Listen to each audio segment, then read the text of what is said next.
to Hot Spaces, Cool Places. I'm Matt McGill. And I'm Dorian John. We're here in one of the greatest cities in the country, Philadelphia. Ah, yes, Philadelphia, the city that loves you back. We'll be checking the areas of Northern Liberties and Fishtown, two of the fastest growing, hippest areas of the city. And we're going to take the liberty of showing you around this area of town. I found this really hot space in Fishtown. It's amazing, and you won't be disappointed. We'll take a look at it. And I have some sweet plans for us today. Then, we'll catch up with you later. I'll see you then. Have fun.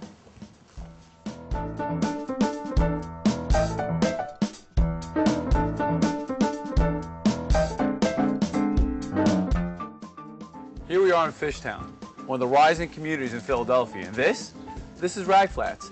Built in 2005, from here, it looks like it belongs in a neighborhood, and rightfully so. But let's walk through this gate. And you see, this isn't your typical home you find in Philadelphia. Fact is, it's a community.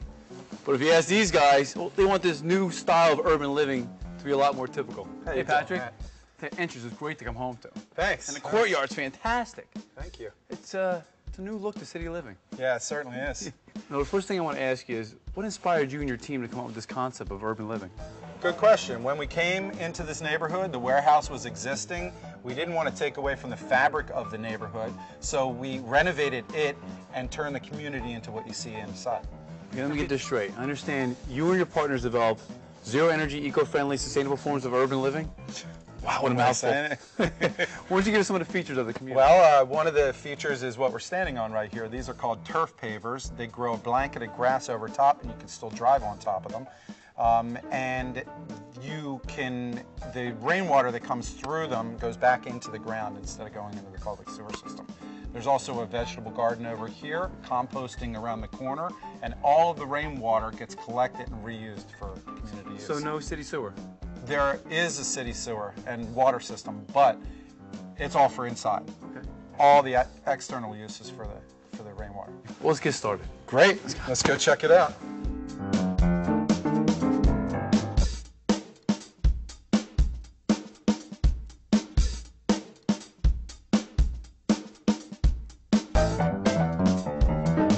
So also, Matt, there's quite a bit of diversity in the community, and this is what we call our loft space.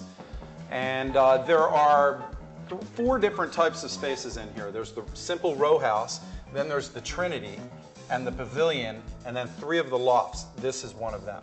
Quite a diverse range of dwellings in this community. It sure is. This loft is truly incredible. One of the first things that grabs me is the materials used. Yeah, we use quality material in everything we do. For instance, this is locally mined slate, very important to stay within the area when you get your materials. We have eucalyptus wood for our cabinets across here, stainless steel fixtures and appliances throughout. I like how the cabinet rolls right into the metal, to the floor. Yes, the wood. yes. Nice. That was important also because of the diversity between the building products with the slate, the metal, and then the wood. Okay. We also have our exposed brick wall, original on the north brick? wall. It's all original. Nice. I notice how bright it is in here.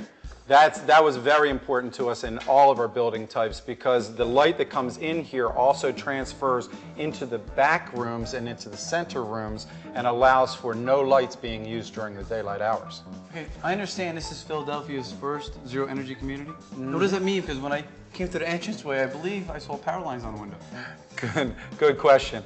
Because we're living in an urban environment, there's a grid that's very available to us of electricity. So it's not necessary to store the power like you would if you were building this community in a mountain area. So we actually supply the grid with electricity all day long. And then when you come home, you turn on your light switches, you're essentially getting the same electricity back and not having to pay for it. So can we cut off the power company? I wouldn't quite cut off the power company right now. A dessert boutique here in Northern Liberties. Now, there is one thing I know well, dessert. Yes, you could say I'm a connoisseur. Many people around here claim that Brown Betty's is the sweetest place in town. And that's cool, but let us be the judge. Dorinda. Hi, Dorian. They're right. This does look like the sweetest place in town. Thank you. How long have you been making desserts? Well, we've been in business for a little over 2 years, but baking has been in my family for generations. It started with my grandmother, Betty, then moved to my mother, and now me. So there is a Betty. There is. This place smells amazing. Well, let's go try some things. You don't have to ask me twice.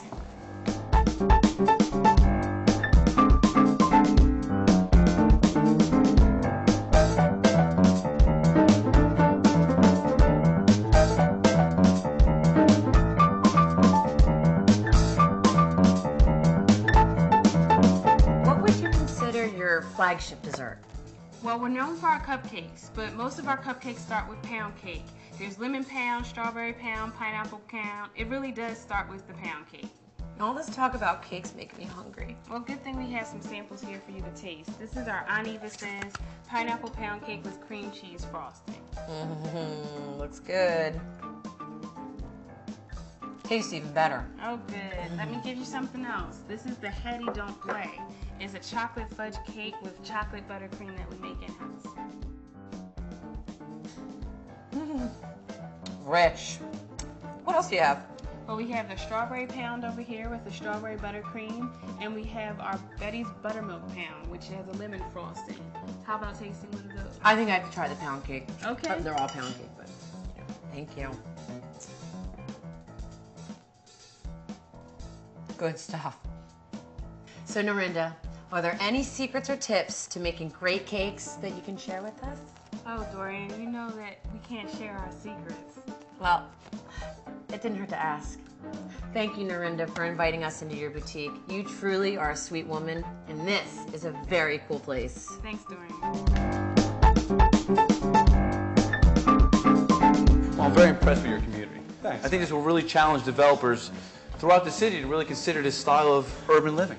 Yeah, you know, that's our intention. We want to create a model that the city is going to take on and actually create as a norm for developers. Very energy conscious. Thank you. Thank you. Hey! I have treats. Hey, Patrick. Nice of you to show up. Thank you. Good to see you. Well, Patrick, thanks for showing us around. We really appreciate it, and hope. One more thing. I have another space, last space. If you have some time, you could bring the treats and follow me. It'd be great.